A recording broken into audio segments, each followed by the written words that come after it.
This is your dose of daily market wisdom with master trader Nick Santiago. Starting from humble beginnings, Nick has been beating the markets for over 2 decades. He shares with you his take on the profitable trades that will have you moving towards financial freedom in no time at all. To see an in-depth review of his track record and much more, go to inthemoneystocks.com.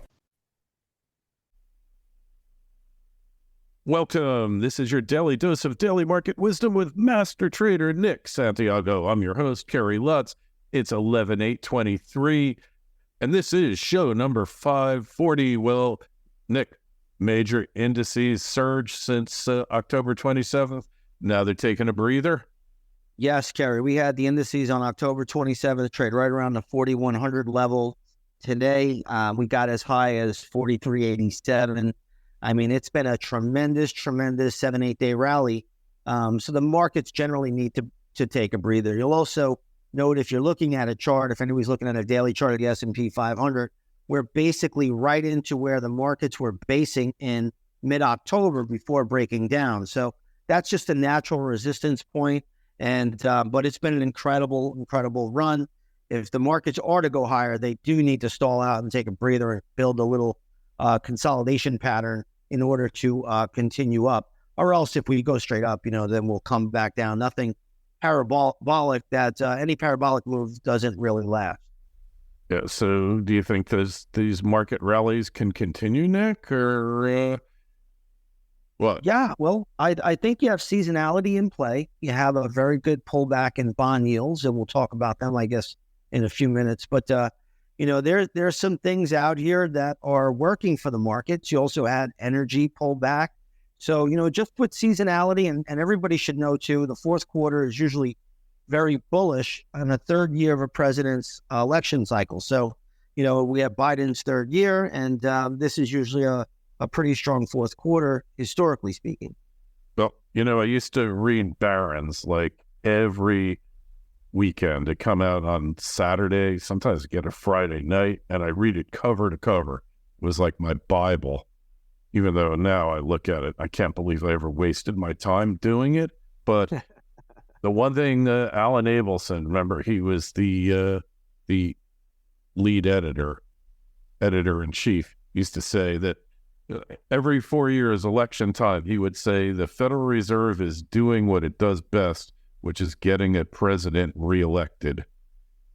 Well, that's there's some truth to that. And I always tell a lot of people that, presidents get all the credit for markets going up and down, but it's really the central banks that should really get the credit. Most notably, Clinton.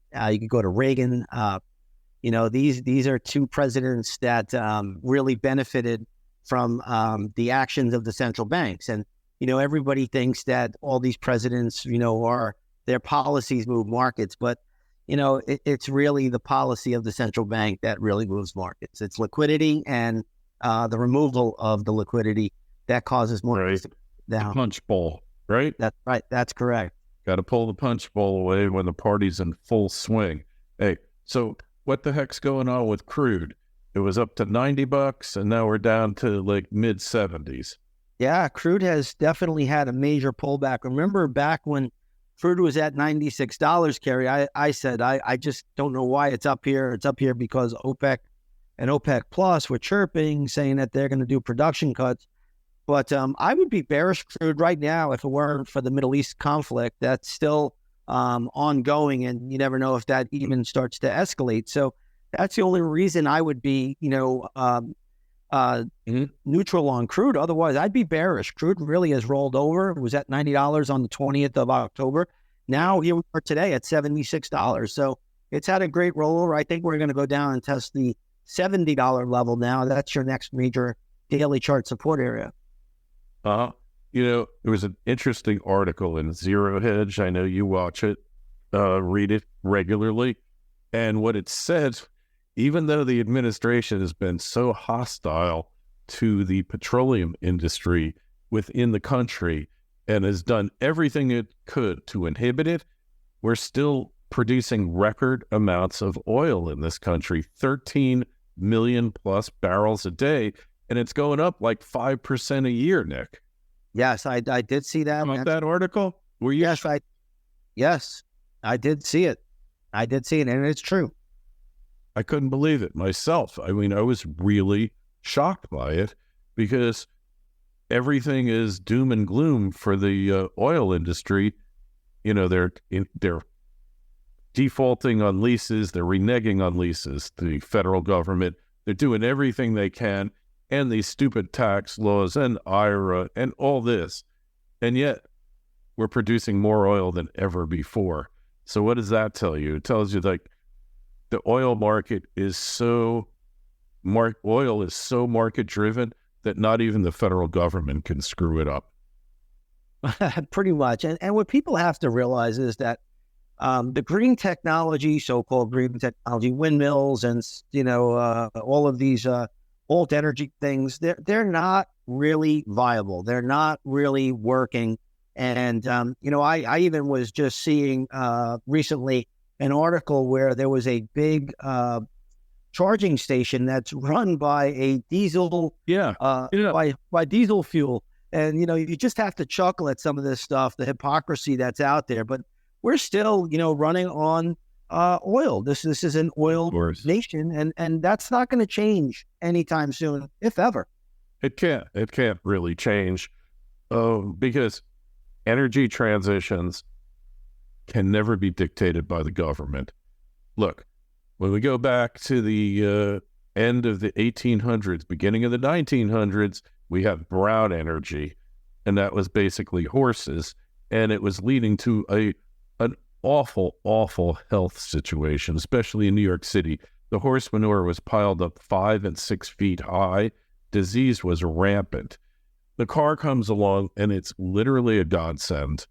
All of a sudden, these cities, and New York wasn't alone, Chicago, every city, get cleaned up.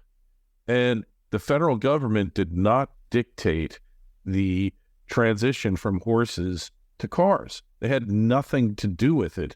Once it took place, it started, then they started building roads and all that, because probably the only entities that could build the amount of roads we needed were governments. But up until that point, they had nothing to do with it. And it's exactly the same thing here, right? Yeah. And, that's what I always say is that if you're going to have any kind of new technology take over, it has to be efficient. And, if you're going to pick and choose winners and losers like the government does, and you're going to create all these so-called green initiatives, they have to be viable, and they're not. They just don't really work. These windmills that are out there are causing more harm to wildlife, to the so-called wildlife protection people. And then you have, just think about it, if a windmill breaks down, what it costs in actual oil and diesel fuel to go out there and fix it. Yeah. So, people don't realize this stuff, and they just see the roses that are being sold to you, but you have to look under so naive. These people are really naive. Do you know how much it costs to bring electric to your house? So that when you turn a switch on, it actually the lights actually go on? Probably around, just for the state of Florida, around $2 trillion, right? Because that's the infrastructure and everything, the supply chain to bring the feedstock for the electricity, whether it's gas or nuclear or whatever. And you just can't replace that overnight. It's very naive to think that you can. But anyway, hey, let's get back to what we got here. I just wanted to make that point that oil, the death of oil has been greatly exaggerated. So, man, like gold is like, it's the same time frame as the indexes. It peaked on October 27th, which is when the indices crashed, or when they hit their low, and now it's pulling back. Yeah, so, gold I think was rallying up on the fear prospect that was going on in the Middle East. I really think that had a lot to do with gold, because we never saw the gold miners take a leadership role. And when you see the gold miners take a leadership role, meaning it's trading better than the actual commodity, then gold has some real staying power. So that's a little tip for some of the listeners here. But gold right now pulling back. It's not terrible. I mean, we got to, I believe, a high of $2019 in gold on the 27th. Right now, we're sitting at around, the 1950 level. So, we've had a bit of a pullback. The pattern is still okay for gold to go higher, but you got to watch some key technical levels. If we did have a hard sell, 1800 breaks, then, brace yourself. We're going to be in for a real correction in gold, and that will lead to the next big breakout. You guys know, Kerry, we talked about it on here. 1600, in my opinion, is a golden goose buy signal if we were to get it down there. But right now, gold is still holding up pretty well, and I think that's really a lot to do with these wars that are going on, and potential wars that could be breaking out in other places as well.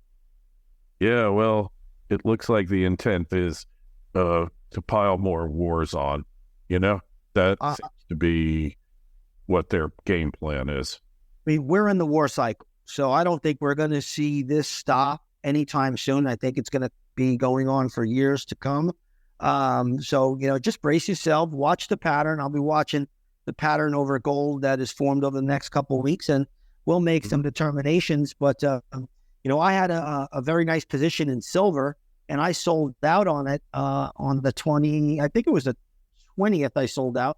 And I've been just sitting back waiting for a new pattern to form. But, I love the precious metals, especially silver, more than gold for the bigger picture. And, both could be setting up. So you just got to watch these charts and, let the pattern tell you what to do. Exactly. Hey, so yields, that's kind of the big story here. These yields have really pulled back, at least temporarily, huh?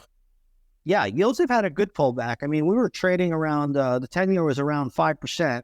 And that was basically in around October 23rd. And then we've started to decline. Then you had the Fed meeting where Jay Powell spoke. Yields really started to pull back after that.